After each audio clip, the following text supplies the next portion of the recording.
Star city plus வண்டி வந்து BS6 model. வண்டியில் வந்து என்ன ப்ராப்ளம்னா இன்ஜின்லாம் கம்ப்ளீட்டாக கழட்டி எல்லாம் வேலை பார்த்துருக்காங்க. என்ன ப்ராப்ளம்னு பார்த்தீங்கன்னா வண்டி வந்து அடைச்சி போகுது சார். வண்டி வந்து ப்ளக்கு கருப்படிச்சிக்கிட்டே இருக்குது, பிளாக் ஸ்மோக் வருது அப்படின்னு சொல்லி சொன்னாங்க. வண்டி கொண்டு வாங்க, நம்ம BS6 ட்ரைனிங் சென்டரில் வந்து பார்த்தீங்கன்னா எப்பயுமே வந்து வண்டி கொண்டு வந்து லைவாக வந்து பெர்ஃபார்மன்ஸ் வந்து எப்படி இருக்குன்னு பார்த்து அந்த ப்ராப்ளத்தை சால்வ் பண்ணி கொடுக்குறோம். நேற்று மட்டும் ஒரு 3 வண்டி ப்ராப்ளம் சால்வ் பண்ணி கொடுத்துருக்கோம். இப்போ அது லைவாக செக் பண்ணும்போது ஃபஸ்ட்டு நம்ம என்ன செக் பண்ணுறோம், ப்ளக்கை கழட்டி செக் பண்ணுறோம். ப்ளக்கு கழட்டிங்கனாலே பார்த்தீங்கன்னா பயங்கர கருப்பாக இருக்குது. அதே மாதிரி ஏர் ஃபில்டர் எல்லாமே புதுசாக போட்டிருக்காங்க. அடுத்து நம்ம வந்து பம்பு ப்ரெஷர் வந்து செக் பண்ணுறோம். பம்பு ப்ரெஷர் வந்து 2 தடவை போட்டு ஆஃப் பண்ணாலுமே வந்து பார்த்தீங்க அப்படின்னா பம்பு வந்து ஏறிட்டு திரும்ப இறங்கிடுது. பார்த்தீங்கன்னா 10ல் நிற்கிது பார்த்தீங்களா. இப்போ நம்ம சாவியை வந்து ஆன் பண்ணி திரும்ப ஆஃப் பண்ண போகிறோம். ஆஃப் பண்ணிட்டுங்க, திரும்ப இப்போ ஆஃப் பண்ணிட்டாரு. இப்போ 10லேயே தான் நிற்கிது. இப்போ ஆன் பண்ணுங்க. இப்போ ஆன் பண்ணி நல்லா ஏறிடுது. ஏறிட்டு என்ன ஆகுனா நிற்கணும்.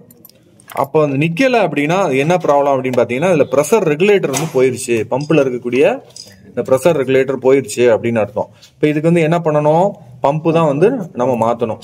ஒருவேளை கலட்டி அந்த ப்ரெஷர் ரெகுலேட்டர் எதுவும் லூஸ் கான்டாக்ட் இருக்கா, அந்த அதில் ஏதாவது டஸ்ட் அடைச்சிருக்கான்னு நம்ம பார்ப்போம்.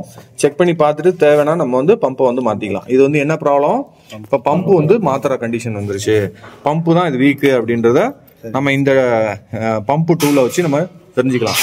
இப்போ நீங்கள் இந்த டூல்லாம் இல்லைன்னா என்ன பண்ணுவீங்க, இப்படியே ஒவ்வொரு கடைக்கு போயிட்டு வந்துகிட்டே இருக்கும் ஓகேங்களா. இது பம்பு ப்ராப்ளம், பம்புக்கு வரக்கூடிய வோல்ட் எங்கேயும் இதாகுதா, இப்படியே யோசிச்சுக்கிட்டே இருப்பீங்க. அப்போ நம்மளுக்கு இது என்ன ப்ராப்ளம், பம்பு வந்து வீக்கா இருக்கு அப்படின்னு தெரிஞ்சிச்சு. ஆமா 20 இங்க வாங்க 20 தான் இருக்கு. இதோட பம்போட ப்ரெஷர் பாத்தீங்கன்னா இப்ப லைவ்ல வந்து 20 காமிக்குது. இதை நான் போட்டோ எடுத்து குரூப்ல போடுறேன் பாருங்க. 20 தான் காமிக்குது. இப்ப 20 இருந்துச்சுன்னா என்ன ஆகும், வண்டி வந்து ஸ்டார்ட் ஆகும். வண்டி வந்து அக்சிலேட்டர் கொடுத்தீங்கன்னா வண்டி அடைக்கும். ரன்னிங்ல பெர்ஃபார்மன்ஸும் வந்து இருக்காது. ஏன்னா இந்த அழுத்தக்கூடியது வந்து அழுத்தின மாதிரியே இருக்கணும். இப்ப ட்ரெயின் வந்து போய்கிட்டே இருக்கு. இப்ப நம்ம பம்பை கழட்ட போறோம். பம்பை கழட்டி நம்ம வந்து பம்பை கழட்டி செக் பண்ணுவோம். ஓகேங்களா, பம்பை கழட்டுங்க. இப்போ இது வந்து பம்பை வந்து கழட்டியாச்சு. இந்த பம்பில் வந்து பாத்தீங்கன்னா ஃபில்டர் கொஞ்சம் பிளாக்கேஜ் இருக்கு. இப்போ இதை வந்து பாத்தீங்கன்னா இந்த ப்ரெஷர் ரெகுலேட்டர் வந்து இந்த இடத்துல கொஞ்சம் வந்து கேப் இருக்கு. இது வழியா வந்து என்ன ஆகுதுன்னா லீக் ஆகுது.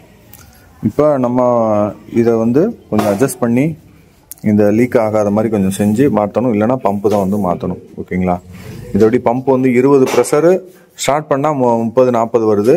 நிற்க வச்சோம்னா இறங்கிடுது. Okay, star city plus